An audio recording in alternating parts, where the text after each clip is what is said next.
পৃথিবীতে সূর্যের তাপ বৃদ্ধি পাওয়া নিয়ে মহানবী হযরত মুহাম্মদ সাল্লাল্লাহু আলাইহি সাল্লাম বলেছেন, গরমের প্রচণ্ডতা আসে জাহান্নামের উত্তাপ হতে।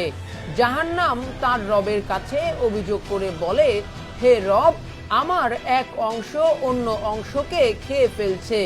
মহান আল্লাহ তখন তাকে দুটি নিঃশ্বাস ফেলার অনুমতি দেন, একটি নিঃশ্বাস শীতকালে, আরেকটি গ্রীষ্মকালে। আর তাই পৃথিবীতে গরমের তীব্রতা আবার শীতের তীব্রতা বৃদ্ধি পায় বলে মানব জাতিকে আজ থেকে 1450 বছর আগে জানিয়ে গিয়েছেন মহানবী হযরত মুহাম্মদ সাল্লাল্লাহু আলাইহি সাল্লাম।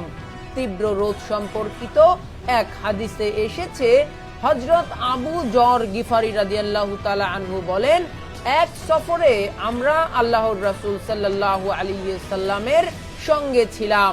এক সময়